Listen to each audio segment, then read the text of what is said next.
Good morning friends, সবাই কেমন আছো? আশা করি ভালো আছো, সুস্থ আছো। আজকে আবারও একটি নতুন ব্লগে তোমাদের সবাইকে স্বাগত জানিয়ে ব্লগটা শুরু করলাম।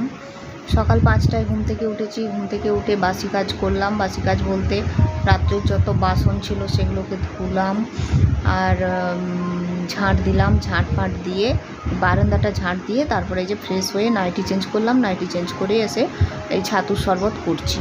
তো এই ছাতুর শরবত খেতে খেতে তোমাদের সাথে ব্লগটা শুরু করছি। তো এই যে দেখো, এটাতে লেবু আছে, নুন আছে, চিনি আছে। ব্যাস, একটু লেবু না দিলে না আমার ছাতুর শরবত আবার খুব একটা ভালো লাগে না। তো লেবুটা দিলে ভালো লাগে বেশ খেতে। আর সকালবেলায় দেখবে লেবু নুন চিনি দিয়ে যদি খাও দেখবে শরীরটাও খুব ভালো থাকে আর কোনো রকম কোনো শরীরের প্রবলেম হবে না, শরীরটা ঠান্ডা থাকবে। তারপরে চলে এলাম, এই যে এখন একটু ভাতটা বসিয়ে নেব, কারণ আমাকে তো তাড়াতাড়ি রান্নাবান্না করতে হবে, তোমরা সবাই জানো। কারণ 9টা সাড়ে 9টার মধ্যে রান্নাবান্না কমপ্লিট করতেই হবে, যেহেতু আমার হাজব্যান্ডের স্কুল আছে, সে যাবে, খেয়ে দিয়ে যাবে। তো ওই জন্য তাড়াতাড়ি রান্না করি আর কি। যদি বাড়িতে হতো তাহলে কি আর এতদিন এত তাড়াতাড়ি কেউ করতো না। তো আমার মনে হয় যা গরম পড়েছে, তো তাড়াতাড়ি রান্না করাটাই হচ্ছে সবথেকে ভালো।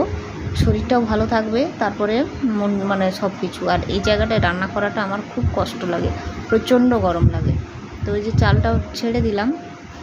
আর সকালের খাবার একটু বানিয়ে নিয়েছিলাম, সিমুই পায়েস করেছিলাম, আর রাতে কালকে রুটি রয়ে গেছে। তো ভাবলাম ওটা দিয়ে এখন সিমুই পায়েসটা খেয়ে নিই, কারণ এখন সবে বাজে ওই 6টা সাড়ে 6টা মতো। তো ভাবলাম এখন না খেলে সেই 10টা বেজে যাবে ভাত খেতে খেতে। তো তারপরে এই যে রান্নাবান্নাতে চলে এলাম খাওয়া দাওয়া করে। আর রান্না আজকে যেহেতু সোমবার, তো শ্রাবণ মাসের সোমবার নিরামিষ হবে। তো করলা আলু ভাজা করছি। এটা আমার খেতে খুব ভালো লাগে আর আমার হাজব্যান্ডও খুব পছন্দ করে, তো দুজনেই খাই আর কি। আর তার সাথে করে নিয়েছিলাম ঝিঙে আলু পোস্ত। তো নিরামিষ দিনে একটু পোস্ত করে নিই, কারণ একদমই তো খাওয়া যায় না, আমিষ তো খাওয়া যায় না। তো সেখানে তরকারিগুলো খুব একটা স্বাদ লাগে না, তো তার জন্য একটু পোস্ত করে নিলে ভাল লাগে। আর তার সাথে ছিল ডাল। তো এবার ঘরটা একটু ঝাঁট দিয়ে নিচ্ছি, কারণ স্নানটা করতে যাব। আর প্রচণ্ড গরম লাগছে। এখন বাজে ওই 9টা সাড়ে 8টা পৌনে 9টা মতো। তাতেই এত গরম লাগছে যে কী বলবো তোমাদেরকে, মনে হচ্ছে যেন সকাল 11টা বেজে গেছে। তো যাই হোক, তো ঘরটা ঝাড় দিয়ে নিচ্ছি, কারণ পুজো টুজো করতে হবে। স্নান করে পুজো টুজো করবো আজকে। আর তারপরে হচ্ছে শরীরটা টানছে না, জানো তো, মনে হচ্ছে যেন একটু রেস্ট নিই। শরীরটা ভারী হয়ে আসছে। তারপর হচ্ছে আমার তো শরীর জানোই, প্রচণ্ড শরীর খারাপ যাচ্ছে। তোমরা তো যারা ব্লগ আমার রেগুলার দেখছো তারা বুঝতেই পারছো যে আমার কি হয়েছে না হয়েছে। তো আশা করি তোমাদের ভালো লাগবে। ব্লগগুলো খুব ভালো, খুব বড় না করতে পারলেও যতটুকু শেয়ার করা যায় করি। আর তারপরে এই যে ঝিঙে আলু পোস্ত দিয়ে একটা তরকারি করলাম, এটাও খুব সুন্দরই হয়েছিল। পোস্ত তো ভালো হবেই, যে কোনো তরকারিই ভালো হবে।